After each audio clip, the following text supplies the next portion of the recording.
Hello! Welcome back to Claudia K Behind the Scenes. This is part two of my life, where we're going to connect the dots and about chronic illness. And thanks for being here. Make sure you like and subscribe. I always forget to say that, but make sure you hit that thumbs up button and leave a comment if you'd like to. If you'd like to share your own story, or if you commiserate and you feel like a weird, awkward person too, you put that down there. Disclaimers: nothing I say is ever medical advice. It is my own lived experience.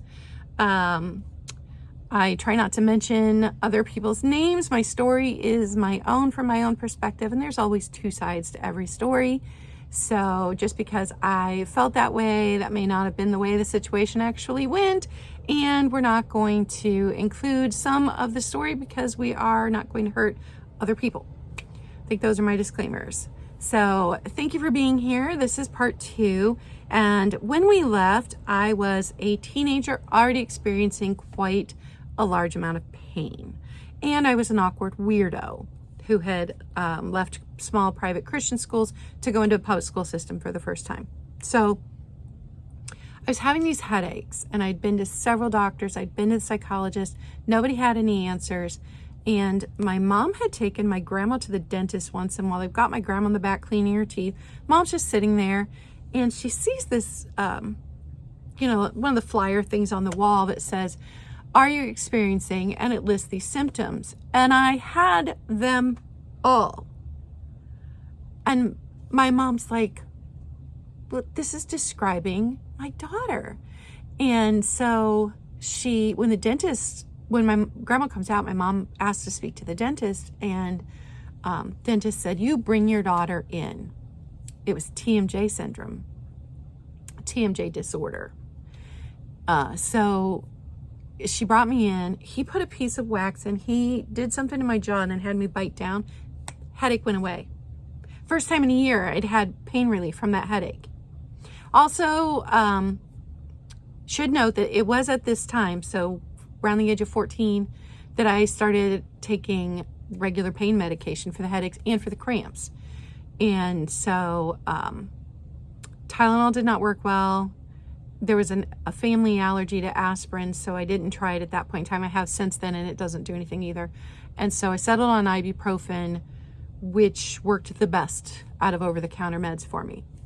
So the dentist made me, I can't remember what it's called, but every time that it got really wonky, I wore that. I would sleep in it, and then it would be better. Also, I had a chiropractor about that point in time. I think we started seeing, who would occasionally adjust here. And the dentist told me I had to stop chewing gum. I was a major gum chewer. So, stop chewing gum.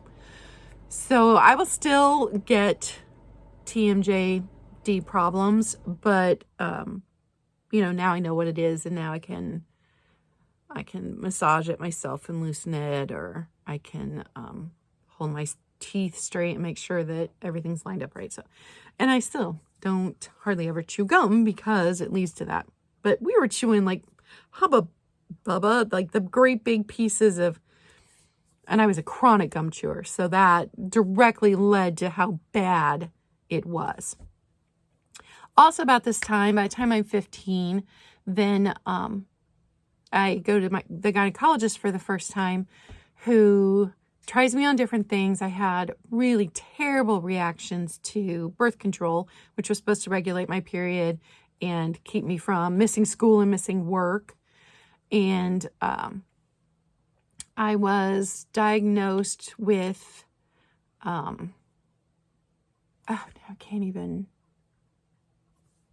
it's left my brain. It's where the scar tissue attaches. Anyway, I'll think of it. But I was diagnosed with that by the time I was 15. And so I'm still being an awkward weirdo, still a straight A student, still reading as if it's my job. I would go to the library and just read everything. And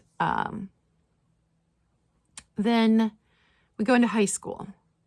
So I finally own a pair of pants. Mom let me cut my hair. So end of 8th grade, my hair was up here. Eventually, it was, to here with an undercut. And I start to do my own I was doing my own thing before, but now like I'm consciously doing my own thing.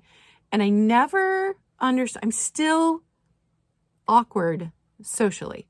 And I did not understand why people cared so much what other people thought. I could not. Like, it was just something that did not compute in my brain. And so I did my own thing. I didn't like what every other kid liked. I didn't wear what every other kid wore. And so that my I don't care what you think attitude got me bullied a lot. And I'm still super thin. I'm like a size 1. And I'm tall. I had already reached my height of 5'7". And so I'm gawky and awkward. Finally, I was able to get contacts. So at least I've got contacts now instead of the glasses were also giving me headaches. So we discovered. And so I am being bullied. I'm getting dumped into trash cans. I am being harassed. And even though now I owned pants, I was still more comfortable in skirts because I'd spent my whole life in skirts. So still wore skirts. But now I've got combat boots and I'm wearing black a lot and I'm wearing purple lipstick and my earrings are this huge and I still don't care. And I loved Madonna as much as I loved Depeche Mode. And all of the goth kids are like, well, you can't like Madonna. You can't like top 40 music. That's not okay. And all of the other kids are like, you like Depeche Mode? That's so weird. You like The Cure? So I'm still socially awkward. I'm still dealing with that. I joined drama club, which was the first time that I started to feel like maybe I belong to a group. And some of those people I still talk to today. So join drama club and finally feel like maybe drama club, we're all weirdos. It's a whole bunch of weirdos in drama club. And so, I've by now turned 16. I've gotten my first official job. I was babysitting for years before that, but get my first job and I'm still missing at least a day, sometimes 2 every month when I get my period because my pain is so bad. I can't function. I'm just laying in a dark room in a ball. And so when I had bad reactions to the birth control that my gynecologist was trying to regulate my periods with, then he just put me on pain meds. It was just enough for the week, once a month, but now I'm on pain meds and I'm 15, 16. I'm on pain meds already. And interestingly enough, my gynecologist when I was 15 is also the man that delivered my children and did my hysterectomy. So the same gynecologist for my whole life. And I'm going to be crushed when he retires, but he's probably at retirement age now. So now I'm going through, all of the horribleness of being a teenager and the hormone changes and the awkwardness and the weirdness and the pain. And now I'm on pain pills and it was terrible. I hated high school. I'm 16 and in January that year, the boy I'd been dating for a couple of months, who I worked with, who did not go to my school, he went to a different high school, dies in a car accident. So now I've got trauma. And I came home after the end of my junior year and I told my mom that if she didn't move me to a different school, I was quitting school. I could not take it anymore. I couldn't take the bullying. I couldn't take just any of it. Just there was nothing good about it and I couldn't do it. And I was going to quit school. I was going to quit school. This was the first year where I'd really struggled with grades. We'd gotten into subjects that were they were difficult for the first time. I had a guidance counselor who I hated, who would not allow me to take courses I wanted to. I wanted to take auto body shop. She refused. I had the highest PACT score out of the entire school of 300 kids in my grade.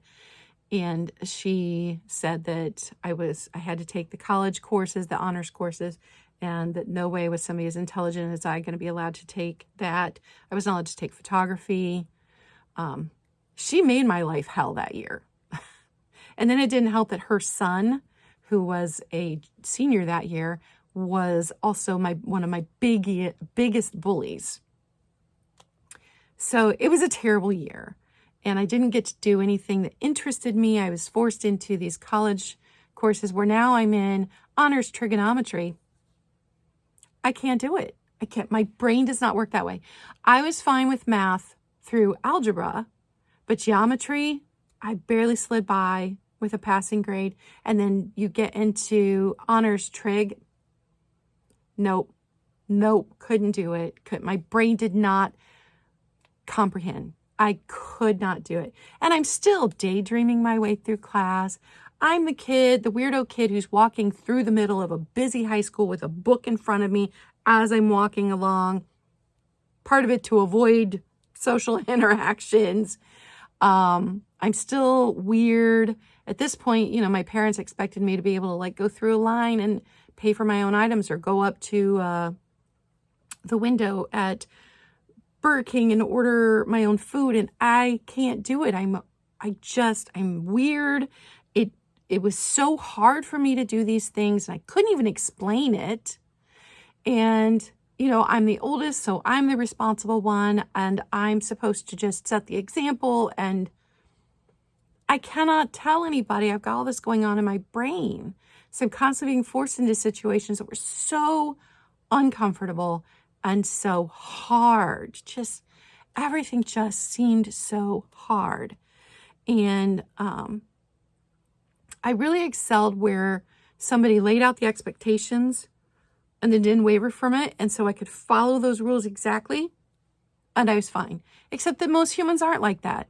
They'll say, well, this is what we want. And then they'll change their mind. And then I have to be flexible, except I was very inflexible at that age. My brain did not work that way. So struggled until I was ready to quit school.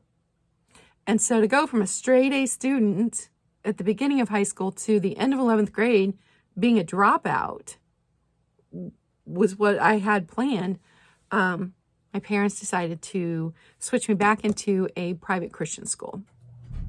But because I had been in a public school, a lot of the classes, the senior classes they switched me into, now I'm behind in. So I couldn't take Spanish 4 because they were at conversational Spanish and we were not at my public high school. I could not take whatever the math, I think calculus was the math that was offered.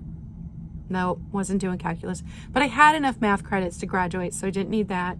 So I was able to do office aid for that period. I did Bible 4 and English 4, no problem. And I had government, or I needed one more history. That was not a problem either.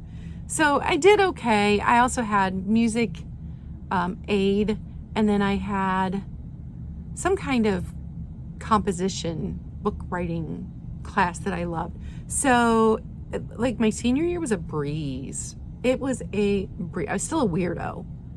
I'm still a weirdo. I just accepted that. I didn't even hardly make friends with the people I was in my senior class with. I was fine with that. I actually hung out with a couple of juniors more than I did the people I was graduating with.